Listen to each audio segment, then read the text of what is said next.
tópico do qual nós vamos trabalhar hoje, por favor, mantenha o caderno do lado e a apostilinha de exercício, para a gente ir detalhando um pouquinho do conteúdo. Fica à vontade. Pessoal, o nosso primeiro tópico do dia, é o trabalho com cultura, correto? Nós vamos falar de cultura. Bom, cultura é um dos temas mais visados em vestibulares e também mais discutidos, inclusive no Enem. Bom, quando eu falo de cultura para vocês, pegando o exercício 7 da página 32, nós vamos falar um pouquinho das particularidades da cultura. Primeiro de tudo, pessoal, o aspecto cultural. Eu gostaria de trabalhar com vocês a definição da ideia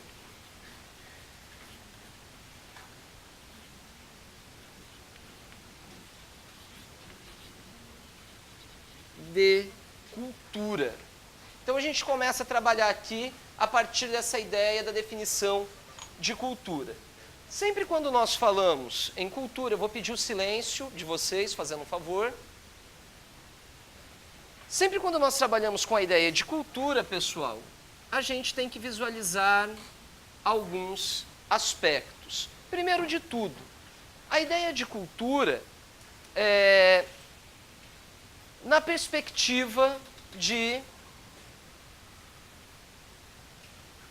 produção literária, na perspectiva da produção artística. Bom, quando nós olhamos para essa questão de produção artística e de produção literária, a gente olha para a cultura através de uma perspectiva definindo ela em dois aspectos, enquanto cultura erudita e cultura popular, correto? Sempre quando nós falamos dessa ideia de cultura erudita e cultura popular, pessoal, por mais que elas desempenhem funções diferentes de explicação do contexto de cultura, a primeira coisa que eu quero que vocês tenham em mente é que tanto a ideia de cultura erudita, que seria uma produção cultural das elites, voltadas para as elites, quanto da cultura popular, que é a relação de identidade de um povo, ambas essas relações, elas geram, claro, a ideia de identidade. Identidade de quem? Identidade, para ser mais exato, de um grupo social, correto? Isso a partir de uma perspectiva literária e artística. Quando nós falamos de uma perspectiva humana,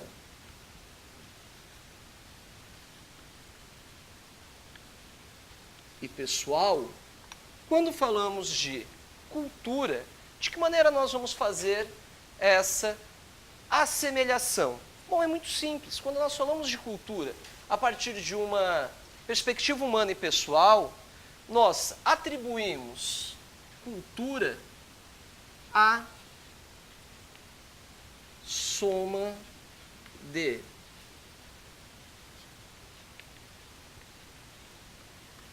conhecimento. Como assim? A nós, de maneira geral falando, bastante impessoal, claro, isso ainda não ligado à sociologia, em um aspecto bastante popular, nós acreditamos a ideia de cultura a partir de uma perspectiva humana e pessoal, a soma de conhecimento. Ou seja, uma pessoa ela só é culta de fato quando ela somou uma grande quantidade de conhecimento. Um grande leitor, alguém que já assistiu muitos filmes, alguém que está acostumado a estar num constante processo de aprendizagem. Então, são perspectivas daquilo que é cultura. Mas a nós, para resolvermos esse primeiro exercício, não é essa a ideia que eu quero demonstrar com vocês.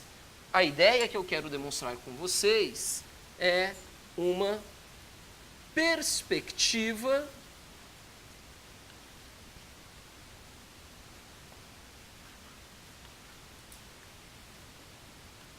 sociológica, correto? A partir de uma perspectiva sociológica, eu gostaria que vocês definissem para mim o conceito de cultura. Mariane, a partir dessa perspectiva sociológica, como nós denominaríamos cultura? Nós diríamos que ela seria um ou diversos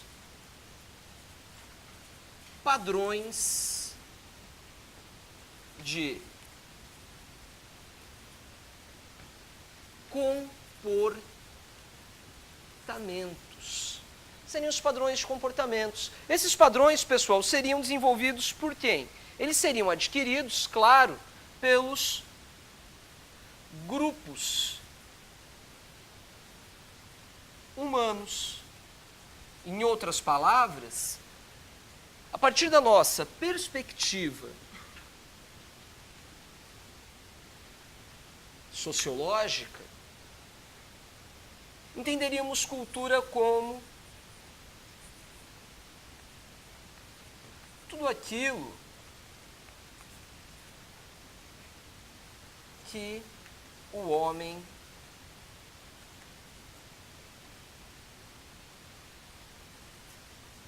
produz, podendo ser essa produção, inclusive como material,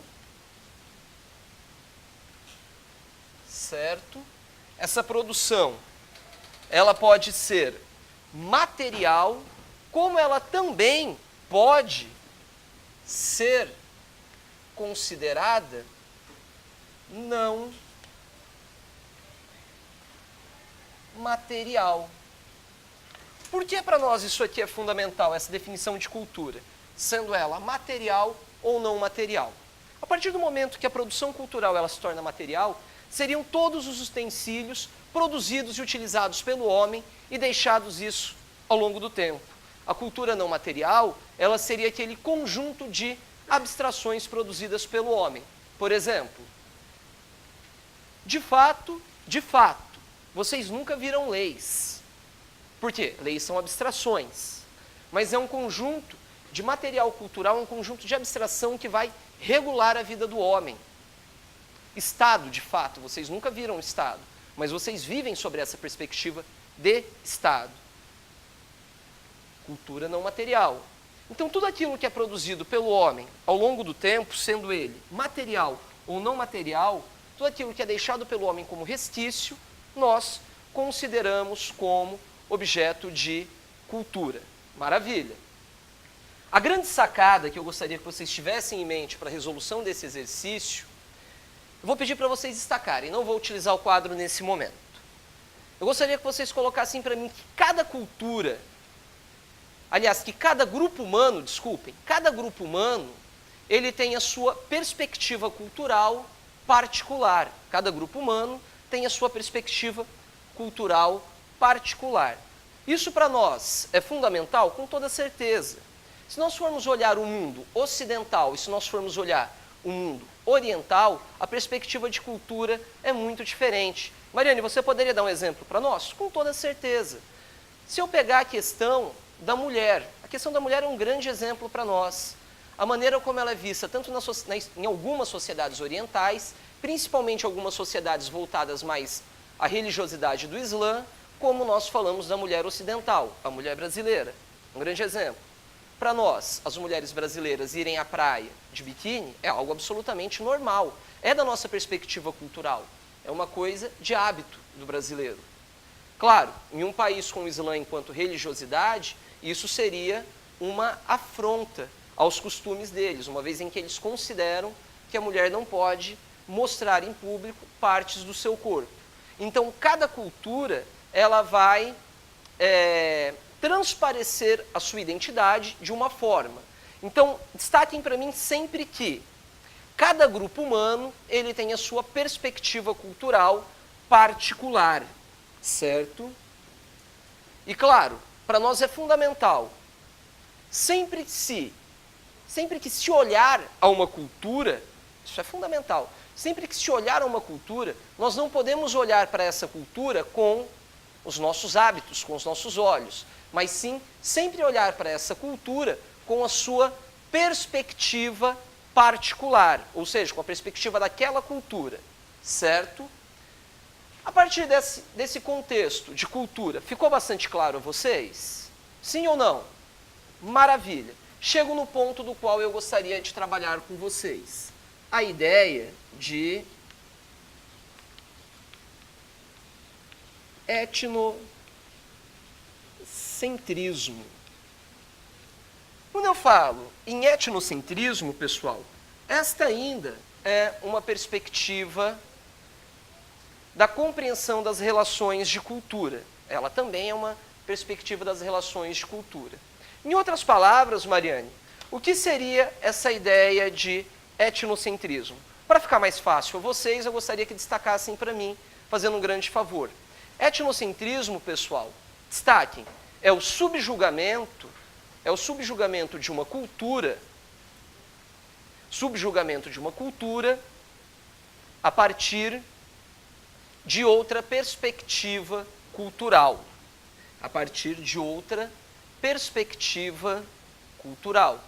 Esse subjugamento, pessoal, seria também bastante importante destacar quando uma cultura é vista como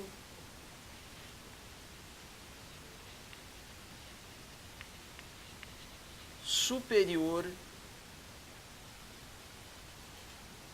a outra cultura. Quando uma cultura é vista como superior a outra cultura. Isso para nós é fundamental. Mariane, isso aqui é originário de quando? Na verdade, o termo etnocentrismo, ele foi utilizado pela primeira vez no ano de 1906 por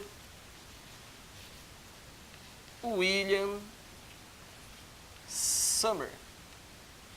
Correto? 1906 por William Summer.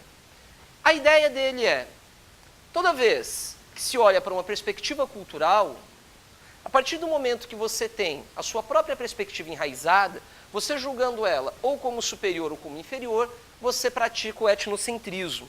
Isso é algo bastante comum deste período histórico, 1906, quando o mundo ainda passava pela ideia de neocolonialismo, principalmente das grandes potências europeias, Inglaterra, Alemanha, França, Itália, que foram na busca de novas colônias na região da África e também na Ásia. Esse subjugamento ele fica muito claro se eu trazer para vocês a ideia do mito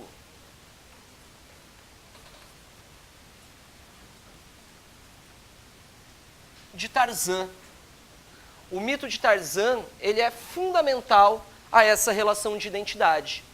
Por quê? Quando nós falamos do mito de Tarzan, o jovem Tarzan, um garoto que perdeu os pais, estava na selva e que, mesmo tendo contato apenas com animais, ele desenvolveu características, ele desenvolveu uma educação bastante clássica do período vitoriano. Um homem de sentimentos nobres, de amor aos animais, mas nós de fato sabemos que isso sempre seria impossível. Por quê? Quando ocorre o processo de socialização? Quando o sujeito aprende a ser um sujeito social? A partir do momento que ele tem contato com outros seres humanos. Isso para nós é fundamental. Ou também eu posso fazer uma alusão para vocês de uma outra perspectiva. Alguns anos atrás, a Universidade Estadual de Maringá trouxe um exercício bastante polêmico no seu vestibular, do qual ele dizia que algumas tribos da região do Djibouti e da Somália praticam a mutilação genital feminina. Ou seja, a relação do prazer sexual não é dado às mulheres, ou logo elas passam por uma mutilação.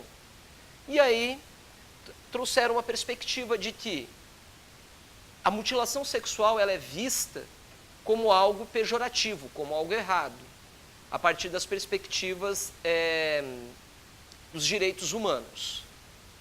Bom, os direitos humanos, partindo da sociologia, não uma opinião pessoal, correto? Partindo da sociologia, os direitos humanos, de fato, eles são humanos? Totalmente errado. Por quê?